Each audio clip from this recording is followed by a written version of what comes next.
এয়ারপোর্টে তো আসলে শাটডাউন এয়ারপোর্টে যদি ইমিগ্রেশন না থাকে সেই ক্ষেত্রে তো আমাদের বিমান বাহিনী থেকে পাঠালেও কি আর কি আমার আছি বাংলাদেশ দলের টিম হোটেলের সামনে।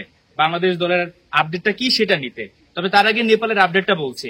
আমরা যখন আমাদের এরিয়া থেকে হোটেলের দিকে আসছিলাম, প্রত্যেকটা জায়গায় আমরা দেখতে পাচ্ছিলাম যে আর্মি চেকপোস্ট করছে, জবাবদিহিতে নিচ্ছে আপনি কেন কোথায় যাবেন।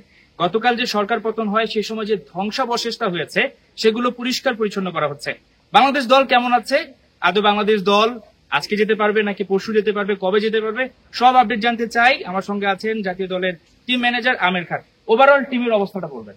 অনেস্টলি যেটা হচ্ছে যে আমরা এখানে আছি, যে পরিস্থিতির মধ্যে আছি, সেটা হয়তো আমাদের ফ্যামিলি বা আমাদের দেশে যারা আছে তারা স্বভাবতই চিন্তা করছে যে আমরা যেতে পারছি না, সবকিছু বন্ধ, যেরকম কেওয়াস দেখা যাচ্ছে। তো সেই দিক দিয়ে হিসাবে আমাদের আমরা বলবো যে আমাদেরও মন পড়ে আছে এখন দেশে। আর অন্য দিক দিয়ে আমাদের দেশের থেকে যে আমাদের সভাপতি তাবিদ আওয়াল উনিও চেষ্টা করছেন, এবং সাথে আমাদের স্পোর্টস অ্যাডভাইজার আসিফ ভুইয়া উনিও গতকালকে খোঁজখবর নিয়েছেন। সকালে ওনাদের সাথে কথা হয়েছে, সকালবেলায় ওনারা বলছেন যে ওনারা আমাদেরকে যত শীঘ্রই পারবে এখান থেকে নিয়ে যাওয়ার ব্যবস্থা করছে। তো আমাদের সবাইকে শক্তি মানে ইতে রাখতে বলেছে যে আমরা যেন কোনোরকম মানসিকভাবে ভেঙে না পড়ি। আমরা আসলে ওইভাবে নাই, মানসিকভাবে ভেঙে পড়ছি না, কিন্তু কথা হলো যে অনেকের ফ্যামিলি থেকে আসলে ফোন টোন আসছে যখন অনেক রকম কেওয়াজ দেখছে, এবং সেটাতে তারা আসলে একটু মানে কিছু হয়ে যাচ্ছে। এই সময়টা প্লেয়াররা বা কোচরা আসলে তারা সময়টা কিভাবে কাটাচ্ছেন, কি করছেন, মানে যেহেতু জিম আছে এখানে, তো সময়টাকে কি কাজে লাগাতে পারছেন? না, আমাদের ওই আসলে কোচিং স্টাফ যারা আছে তারা কিন্তু প্রতিটা সেশন আমরা এখানে করছি অ্যাজ লাইক আমরা যেমন ঢাকায় থাকলে যেভাবে যে সিস্টেম ট্রেনিং করতাম, যদি খেলা হতো যা হতো সেভাবেই আমরা কিন্তু সব প্ল্যানটা তার ওই রকমই চলছে। জিম সেশনের পরে ওখানে সুইমিং আছে, তারপরে আপনার যে সোনা আছে, সবই করছে। যেমনটা আমরা শুনতে পাচ্ছিলাম বিভিন্ন মাধ্যমে যে বাংলাদেশ বিমান এয়ারলাইন্সের একটা বিমান আজকে 9টা যাওয়ার কথা ছিল, বাট বিমানবন্দরে ইমিগ্রেশনের লোক নাই, সিভিলের লোক নাই।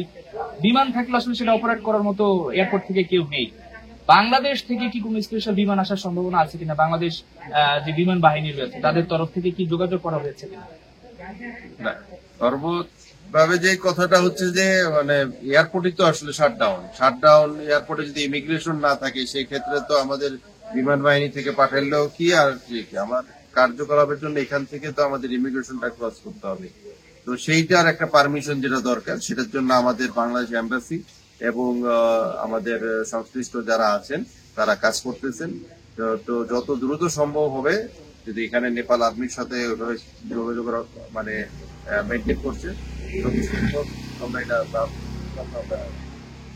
এই ঘটনা তো পুরো বিশ্বে ছড়িয়ে গেছে, নিশ্চয়ই আমজা চৌধুরীর কানেও হয়তো পৌঁছেছে, তিনিও দেখেছেন।